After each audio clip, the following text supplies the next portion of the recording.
She is an entrepreneur and inspiring many people. So I'm just going to quickly hand over to you to take the stage. So thank you, Kate. Thank you, Karen. Hi, everyone. Thank you very much. I'm not going to talk a lot about myself because it's all about you and your business. So 2 minutes. I have been an entrepreneur for over a decade. I successfully exited a company that I owned in Australia in 2014, which means I sold it for 7 figures, and traveled the world competing in triathlon. Now I'm a business coach, and my mission is to create profitable companies without costing the earth. And so what I intend is for the next 5 to 10 minutes is to give you a lot of questions, to give you a lot of insight and reflections that you can actually bring into your own ideas and life, because I'm making an assumption that you're here because you have either a business or you have an idea to launch. And one of them starts with finding what both of your stories covered this. It's finding your passion. Like, what are you passionate about and what would you want to give to the world? And putting that stake in. If you love cake, if you love veganism, if you love to offer a niche, then make sure that you stand true to that. And one thing I'd like to ask is, that first customer is critical. So if you're thinking about who wants to buy your product, yes, we could say everybody. But in reality, if you're trying to market to everyone, as I'm sure Karen can assert, you're going to spend a lot of time and money speaking to the wrong person. So if you were to have that one person in front of you who wants to buy your product or service, what do they look like and how can you get in front of them the quickest and the easiest? So if it is a vegan cupcake, then coming to VegFest would be perfect. If it is allergies, then going to an allergy show, again, is ideal for your niche market. So thinking about your product or service, who's your ideal customer? From my side, it's also about money. That's why I say profitable business is first. You've got to look after yourself. And for people who have big hearts, which is every single person in this show and in this room, sometimes we do put ourselves last because we think our mission is bigger than ourselves. But saying you want to make money is an absolute admirable journey because the money is a magnifier. So you being rich means that you can help more people, you can contribute more to the world as well. So I really want you to start owning and charging appropriately for your products or services. And that comes down to what you were saying earlier, Melissa, about margins. Make sure you know your stats, make sure you know your figures, and it's not a dirty word. Like, love money, okay? Has anyone here got an existing business? Or, yeah? Startup? An idea? An idea? Idea. So coming again to what you guys were saying, it's great to be able to come last because I'm just repeating what you guys have already done. Always focus on the customer. It's important that we know our margins, but it's what value they see in us. So when we're finding that niche or that ideal person, the bigger the pain or the bigger the desire, the quicker they're going to buy. So trying to think of an example. There was no vegan cake industry. So you found that amazing desire, I'm going to sell something that no one wants, and that was a huge pull. And it could have been a lot easier because you knew that desire was there bigger. So whatever you're doing, find out what the customer really, really wants and give them that answer. Now, sometimes I'm working with a Japanese company at the moment that offers sustainable ski wear. In fact, he wants to make sure that the world environmentally doesn't degrade. So he wants to really help that.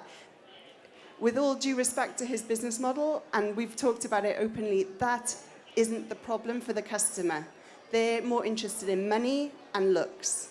So he is addressing that pain point with, oh, by the way, did you know this is also saving the world? So make sure that you're always thinking and focusing on what the customer wants, and you can educate them along the way once they know that your product or service is great. And so focus on what they want, and the bigger the demand, the bigger the needs, the quicker they're going to buy from you. And it's ongoingly. If you've already got an existing company, keep asking them. And when I say ask, clean questions. So don't say, do you think this is a good idea? because it's a weighted question. So ask them in a way that gives them a space to be honest and genuine without feeling that there's a right or a wrong. Is this adding value, by the way? Great. Trying to think of anything else. For your existing company at the end, well, what's your one block at the moment? Your ideas, I was looking. I'm getting. We're here for inspiration. Okay. Let's assume you find that perfect person. You know exactly what they want. Their pain point is enormous and you're delivering that service. The next question might be to scale. How do you find more of these people? Where do these people hang out? So, Karen, you've got Veggie World. Is it Veggie TV? Yeah. Go to where they're hanging out. Come to places where you know that there's 100 people that look like them. And a niche cannot be small. As in, if you think there's only 50,000 people, honestly, that's a big enough niche to start in. Don't be afraid to really, really hone in on the ideal persona, even to the age, marital status, the favorite restaurants, the favorite books, because the smaller the niche, the quicker you can get that sale. And for scaling, if you do want to grow further, think about your personal impact in your life. As I said, think about yourself.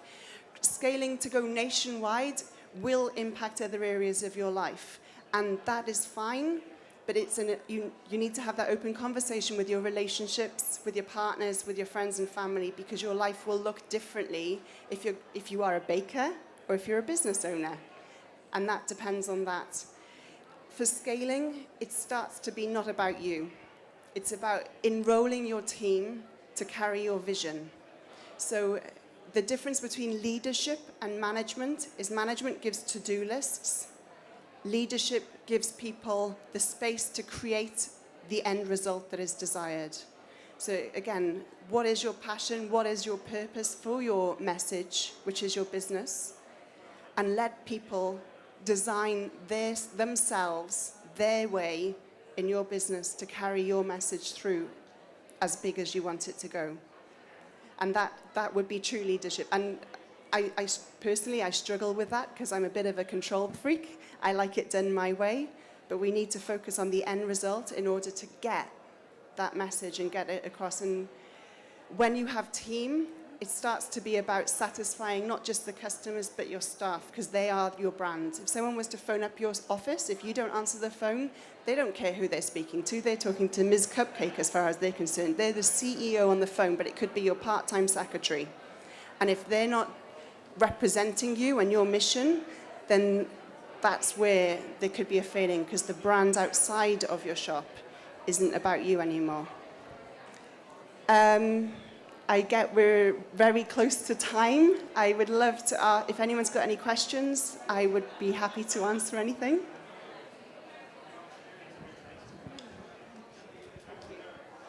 Any questions for Kate Strong? Can talk about her athletic side of things if you want. Absolutely inspirational. Obviously, we've got Jarvis as well that we're going to bring up in a minute as well. Any questions? Lovely lady here.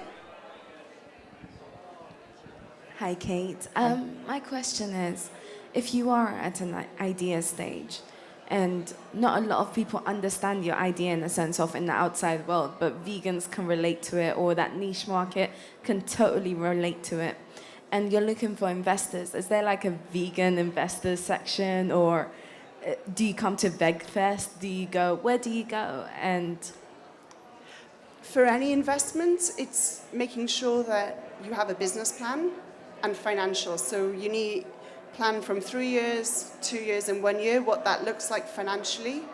And there are vegan investors. There's one called IndieBio that only works with companies that are vegan.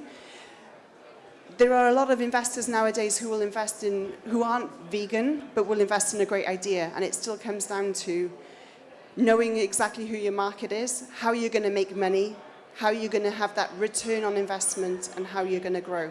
So at the end of the day, it doesn't matter if your idea is vegan or not. It's about having a great idea that will transform the world and your market. I think we might just have time for one more, and then maybe people can come and see you separately or something. Okay. You mentioned you started a business and exited. Can you talk a little bit about that? Yeah, so I was living in Australia. I bought a dilapidated building and I owned a guest house restaurant and a wedding venue as well. And I successfully exited means I sold it for a profit, which permitted me to travel for 2 years. So I set up micro businesses around there. So I was able to create my business plan, get finance, grow a business, put in team. So I had a 65-seater restaurant and a 120-person wedding venue as well. And that added value to the base I paid. And then I was able to sell it to somebody who saw that they were getting value from it too and take it to the next level for them. Just a quickie then. So did you build up the business with a plan that you are not the business? Did you build a business that you could purposely leave? Yeah, that was my intention. So one thing was team, letting go of the control. And also really working my numbers. So when I had the restaurant in sight, in Australia we have to pay double rates on weekends, and that only came in after I owned the business. So I was paying nearly 18 to 19 pounds an hour for a kitchen hand. And at that point I realized I was working to pay my staff. So I sat down, removed my heart and looked at the numbers, and what I got was I rented the restaurant out to a chef who wanted to grow his brand. So I then had a base income from him and still a service that was offered to my clients. So my profit went up, albeit my income went down, my profit went up. So on paper it looked like I was earning less, but I was making more. And that was really getting to know my numbers and depersonalizing it and not seeing it as a failure, just seeing it as an evolution. Kate. Thank you. Kate Strong, can we have a lovely round of applause? That's really inspirational. And John.